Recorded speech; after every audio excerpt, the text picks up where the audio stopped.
Ito na po yung ating mga kalabasa, oh. Ang gaganda, ang lalaki nila, oh. Ayan ang kalabasa natin tinanim. Tapos meron po tayo diyang ampalaya.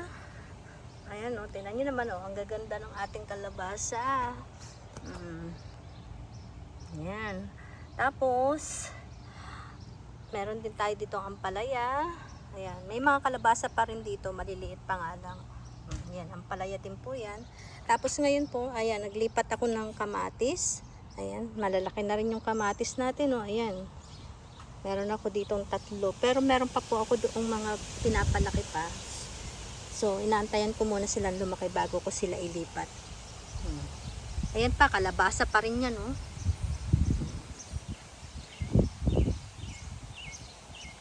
O, diba? Ang ganda ng mga kalabasa natin. Dito naman, ayan yung ating tinan nyo yung ating chicharo. Ayan, may bunga na siya. O, diba? Ang baba pa pero may bunga na. O, ayan, no? Tinan nyo naman. O, ganda. May mga bunga na po yan. Kahit maliit pa yung puno niya. Tapos, ito naman po mga to. Kanina, yan, nilagay ko sila. Kasi malalaki na. Kaya inilipat na natin. Mga ano po naman yan, okra. Ayan yung mga okra natin. Ayan. O, diba? Gaganda ng mga okra natin. Ito pa, oh. Ayan. Ililipat pa rin natin ito. Tapos, itong mga nandito ay, ano po, na mga binigay sa akin ni Tita Helen kasi, umuwi siya ng Pilipinas. So, binigay niya yan sa akin. Tapos, ito yung mga pinasibol ko, oh. Ayan, malalaki na sila. Hindi ko pa sila na ililipat. So, inuna ko lang muna itong mga to na ilagay dyan. Tapos yung iba, ilalagay na lang natin sa timba. Ayan. Di pa tayo tapos ng mga pananim natin. Ito, pala to? Ayan, upo. Ayan, upo yan. Tapos ito ay sibache or beans yata. Tapos ito, may ampalaya din tayo dito. Yan, malaki na siya. At ito pa yung isa. Yan. Madami-dami din yung ating ampalaya. Sana bigyan tayo ng maraming bunga. Ayan. Ito naman ay yung sitaw na kulay pula. Tapos, ayan pa, oh. Ayan, tapos yung ating sayote, ayan, malaki-laki na ang ating sayote. Tapos yung iba, mga upo natin, ayan, nilagay ko na dito sa timba. Ayan, hindi yan sila. Pero dapat pala, tigda 2 puno yung inilagay ko kasi ang laki naman ng space ng timba, eh.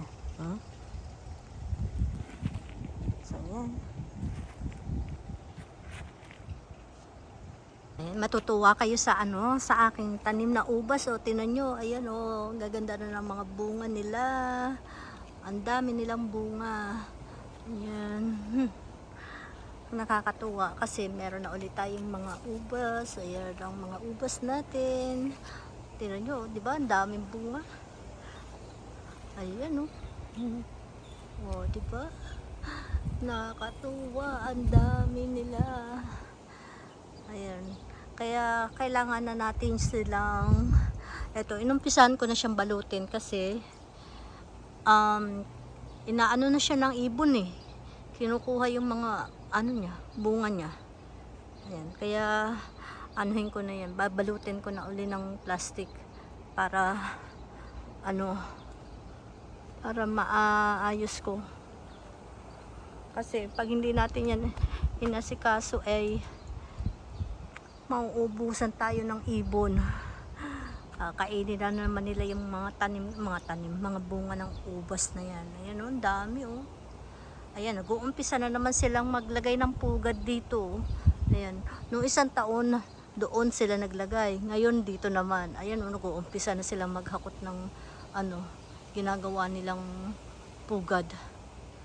Ayan, kasi meron silang makakain dito kaya siguro nila ginagawa yan. Ayan. Tapos dito naman sa ano na to, dito, ang ilalagay ko dito ay mga sili. Ayan, dito natin ilalagay.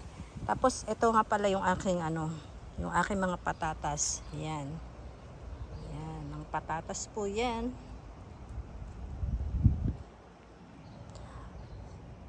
Nung isang taon kasi, hindi ko sinaid yung bunga, yung mga maliliit, iniwanan ko. Kasi kusa silang bumubunga, tumutubo uli. Kaya yan, hindi ako nagtanim, pero ayan, may mga puno na tayo ng patatas. So ayan po, ang ating patatas. Ayan po ang aking munting garden. Ayan, maraming salamat sa panonood nyo.